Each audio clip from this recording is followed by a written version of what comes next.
Welcome to episode 4 of Ask the Philip Roth Personal Library at the Newark Public Library, where we respond to all of your wonderful questions that you post for us on social media.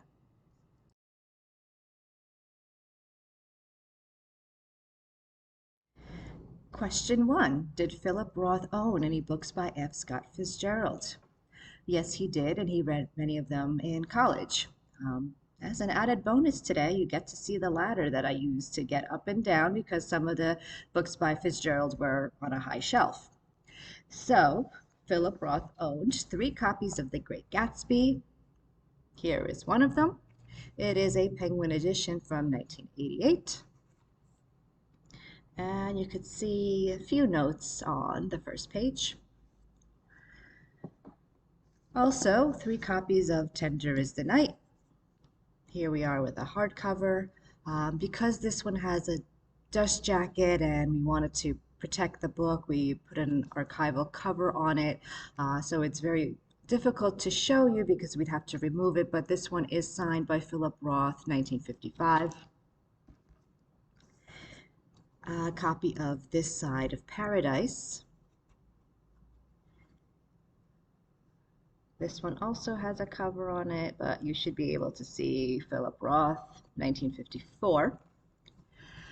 A copy of I'd Die for You and Other Lost Stories, The Last Tycoon, The Apprentice Fiction of F. Scott Fitzgerald, 1909 to 1917, The Fitzgerald Reader, Afternoon of an Author, a selection of uncollected stories and essays, and Roth also owned a copy of The Letters of F. Scott Fitzgerald.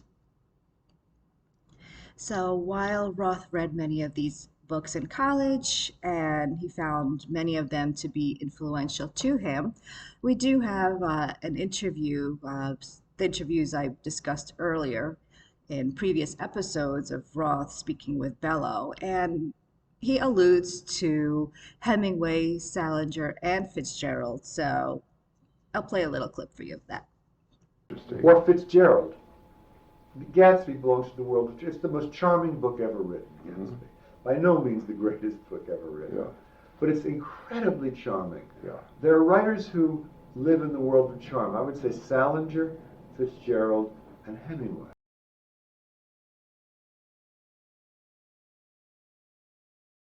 Question 2. Which contemporary musicians are in Roth's music albums collection?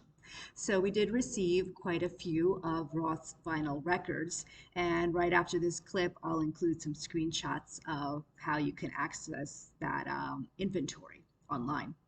We've organized the collection into several categories, including spoken word, radio broadcasts, opera, classical, rock, jazz, musicals, and folk.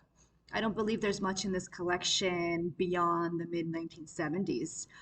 Roth did own several Beatles albums, but it does appear that those were given to him by his good friend Joe Canaro. And I'll just go ahead and do a show and tell, but keep in mind that Roth did enjoy classical music the most, and that's what he would listen to in the evenings. Beatles, Beatles, same. The White Album, Blood, Sweat, and Tears, Lou Christie, Cream, Donovan in concert, Bob Dylan, Simon and Garfunkel, same. Sly and the Family Stone, and The Who. Because Philip Roth's bequest to the Newark Public Library was so massive, it had to be cataloged and organized in different ways. So the collection of 7,000 plus books is ready available in the online catalog, which is just catalog.npl.org. And all of this information you can access from the research page of the Philip Roth Personal Library website, which is simply prpl.npl.org. However, if you want to access any of the other collections, so either the Joe Canaro collection of typescripts or materials donated related to Philip Roth, or the remainder of Philip Roth's collection, which includes notes and vinyl records and some correspondence and other inventories, keeping in mind that the Library of Congress contains Roth's collection of manuscripts and papers, you're going to want to check our finding aids, which are available off the research page.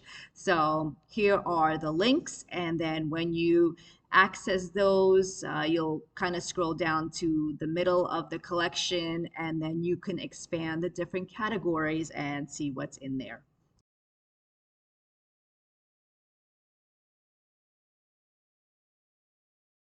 Question 3. Is Middlemarch by George Eliot in the collection? And if it is, does it contain marginalia? No. There are a few other novels in the collection by Eliot, but not this one. There is, however, commentary about the book in the collection in a work called The Great Tradition, a study of the English novel by Frank Raymond Revis, which does contain some underlining, and we know that Roth read it in 1954 because he signed it, but no, Middlemarch is not in the collection.